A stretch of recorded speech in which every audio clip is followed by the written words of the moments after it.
अकबरुद्दीन ओवैसी।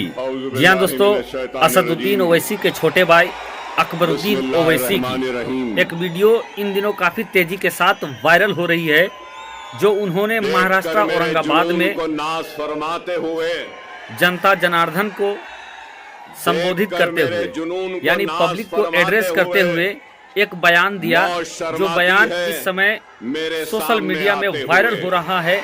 और एक ऐसा पैगाम है दोस्तों जिसको सुनने के बाद हर कोई उनकी तारीफ कर रहा है। आखिर अकबरुद्दीन ओवैसी ने क्या कहा अपने पैगाम में, चलिए उस वीडियो को हम लोग देखते हैं और फिर आगे हम लोग बात करेंगे। लेकिन पहले वीडियो को हम लोग देख लेते हैं कि छोटे ओवैसी ने क्या कहा।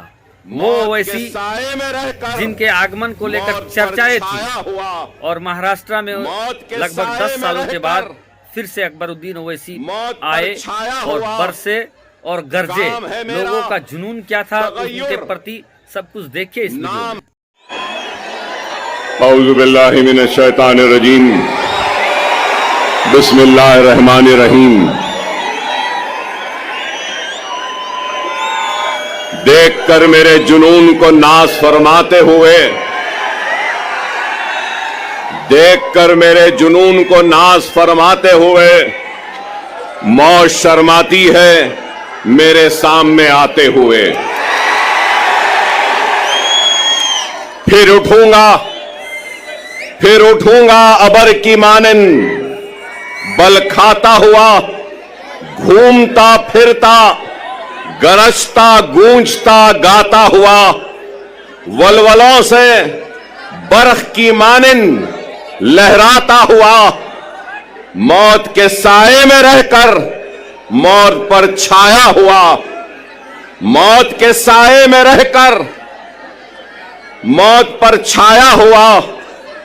काम है मेरा तगय्युर, नाम है मेरा शबाब, मेरा नारा इत्तेहाद इत्तेहाद इत्तेहाद। ये जोश मलियाबादी के गजल के अशार हैं और जोश साहब से माफी मांगता हूं कि इसमें मैंने कुछ तरमीम की है। और तरमीम कहां की है कि काम है मेरा तगय्युर, नाम है मेरा शबाब, मेरा नारा इनकलाब इनकलाब इनकलाब। तो मैंने इसको मेरा नारा इत्तेहाद इत्तेहाद इत्तेहाद कहा है। बेशक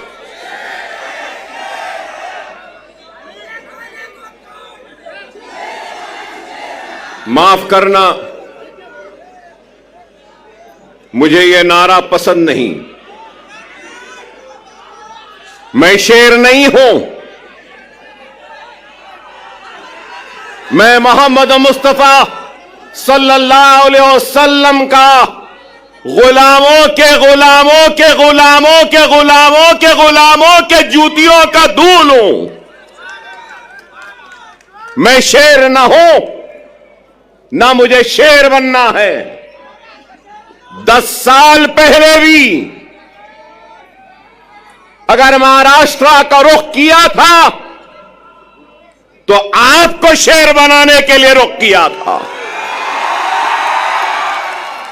क्या शेर बनना है? शेर बनना है आसान सा है। नमाज के पाबंद बन जाओ, कुरान को तर्जुमे से पढ़ो, सुन्नत रसूलुल्लाह को अपने जिंदगी का हिस्सा बना लो, यतीमों के सर पर हाथ रखो, बेवाओं की मदद करो, जुल्म के खिलाफ आवाज बुलंद करो और दुनिया तुम्हें शेर कह के पुकारेगी। आसान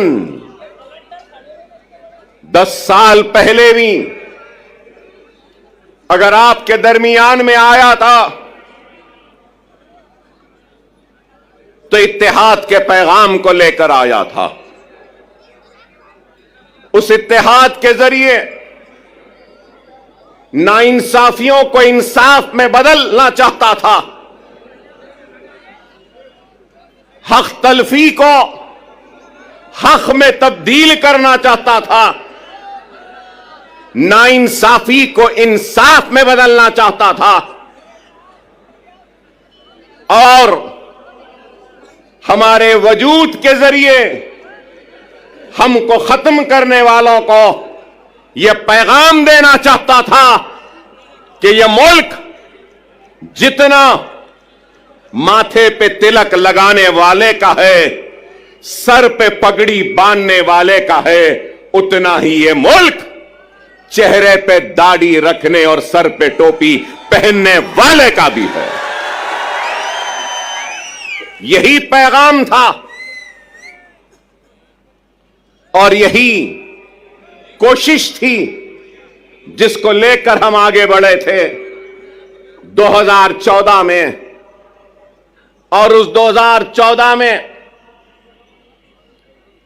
महाराष्ट्र के 18,000 किलोमीटर का फासला मैंने अपनी गाड़ी में तय किया था,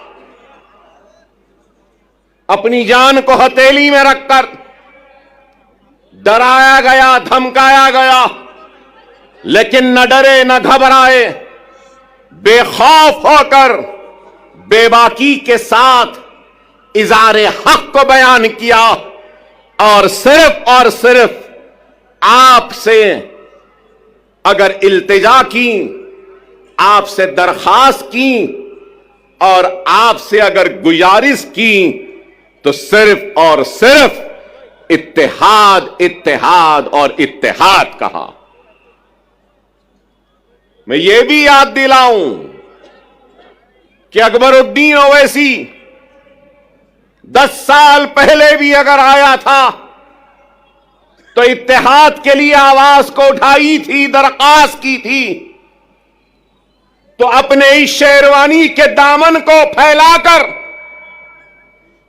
अपने कलमगो भाइयों के सामने एक इत्तेहाद का भिखारी बनकर अपनी शेरवानी के इस टुकड़े को आगे बढ़ाया था और यही कहा था कि ये इत्तेहाद का भिखारी आया है, तुम अपने इत्तेहाद की खैरात मेरे दामन में डाल दो।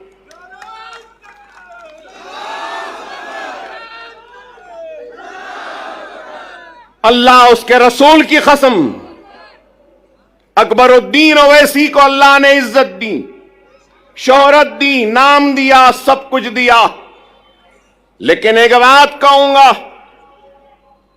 मजलिस इत्तेहादुल मुस्लिमीन के सबसे छोटे और सबसे आखिर का अगर कोई लीडर है तो वह अकबरुद्दीन ओवैसी है।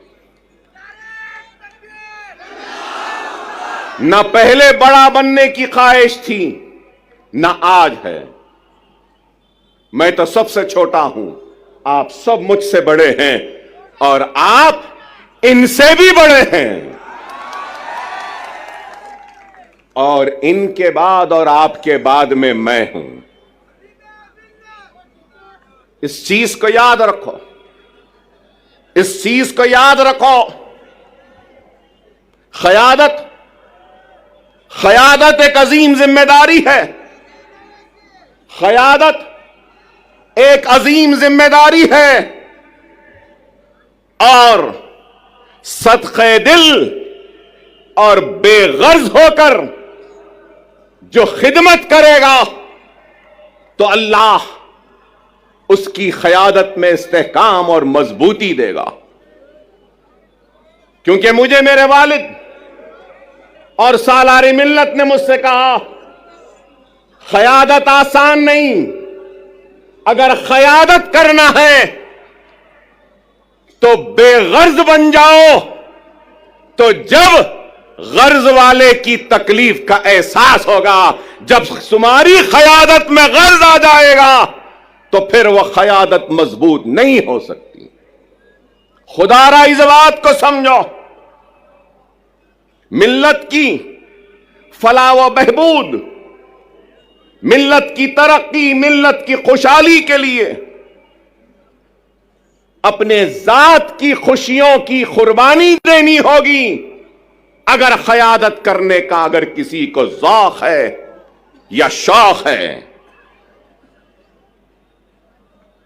बगैर किसी लालच, बगैर किसी मफाद से अगर कोई आगे बढ़ता है तो अल्लाह सुब्हानहू व तआला उसको कामयाबी व कामरानी अता करता। अगर आज मैं यहां खड़ा हूं तो लोग समझेंगे कि 10 बरस बाद अकबरुद्दीन ओवैसी यहां आया है, तो याद दिलाना चाहता हूं 10 बरस पहले इम्तियाज जलील नहीं थे, 10 बरस पहले वारिस पठान नहीं थे, 10 बरस पहले हमारे मालेगांव के एमएलए साहब नहीं थे, मुफ्ती साहब नहीं थे, 10 बरस पहले हमारे धुलिया के एमएलए नहीं थे।